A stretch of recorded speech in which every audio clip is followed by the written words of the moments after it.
ధరణి సమస్యల పరిష్కారం కోసం భూభారతి పోర్టల్ను తీసుకొచ్చింది తెలంగాణ ప్రభుత్వం. ఇవాళ ఈ పోర్టల్ను లాంఛనంగా ప్రారంభించనున్నారు సీఎం రేవంత్ రెడ్డి. అయితే ధరణిలో ఉన్న సమస్యలు ఏంటి, వాటిని భూభారతిలో ఎలా పరిష్కరిస్తారు, భూభారతితో సమస్యలన్నింటినీ పరిష్కారం లభిస్తుందా? Watch it.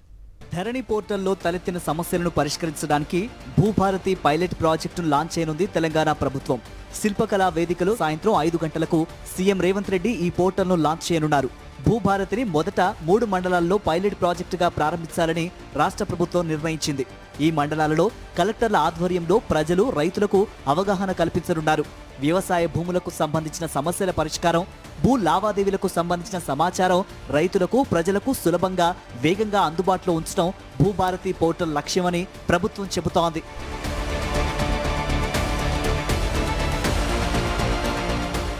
ధరణి పోర్టల్లో భూ సమస్యలకు సంబంధించి దరఖాస్తు చేసుకోవడానికి 33 మాడ్యూల్స్ ఉండేవి. ఒక్కో సమస్యకు ఒక్కో మాడ్యూల్ను ఏర్పాటు చేశారు. అయితే అవగాహన లేకపోవటం వల్ల చాలా మంది రైతులు ఒకదానికి బదులు మరో మాడ్యూల్లో అప్లికేషన్ పెట్టుకునేవారు. అధికారులు వాటిని రిజెక్ట్ చేసేవారు. దీంతో ప్రతిసారి 1200 వెచ్చించి పదే దరఖాస్తు చేయాల్సి వచ్చేది. ఇప్పుడు ఈ మాడ్యూళ్ల సంఖ్యను 6కు తగ్గించారు. అంతేకాకుండా ఏ మాడ్యూల్లో దరఖాస్తు చేసినా దరఖాస్తు తీసుకునేలా ఈ చట్టంలో పొందుపరిచారు. భూభారతి పోర్టల్లో దరఖాస్తు చేస్తే ఇకపై భూ యజమాని ఫోన్ నెంబర్కు ఎస్ఎంఎస్లు వస్తాయి. రైతుల అప్లికేషన్ స్టేటస్ చూసుకునేలా ట్రాకింగ్ వ్యవస్థ ఉంటుంది. ధరణి పోర్టల్లో భూదస్త్రాలు కనిపించేవి కావు. భూభారతిలో ఎవరివైనా ఎక్కడి నుంచైనా భూముల వివరాలు చూసేలా పోర్టల్ను సిద్ధం చేశారు.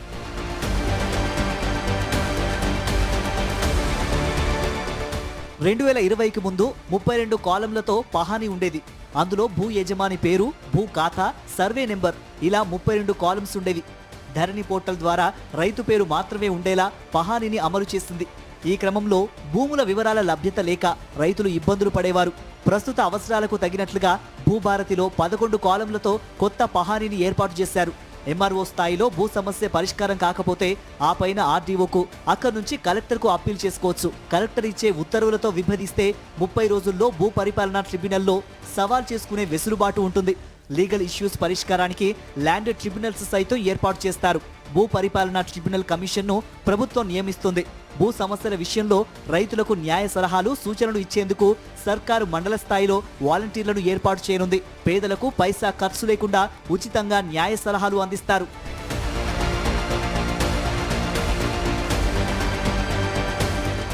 కొత్త రెవెన్యూ చట్టం ద్వారా వీఆర్ఏ, వీఆర్ఓ వ్యవస్థను మళ్లీ తీసుకువస్తారు. త్వరలోనే ఇందుకు సంబంధించిన నియామక ప్రక్రియను చేపడతామని ప్రకటించింది ప్రభుత్వం. దీనికి తోడు ఇక నుంచి రిజిస్ట్రేషన్ అయ్యే ప్రతి వ్యవసాయ భూమికి సర్వే, మ్యాపింగ్ ఉంటేనే రిజిస్ట్రేషన్ చేయాలని నిర్ణయించింది ప్రభుత్వం. దీన్ని కూడా కొన్ని మండలాల్లో పైలట్ ప్రాజెక్టుగా చేపట్టనున్నారు.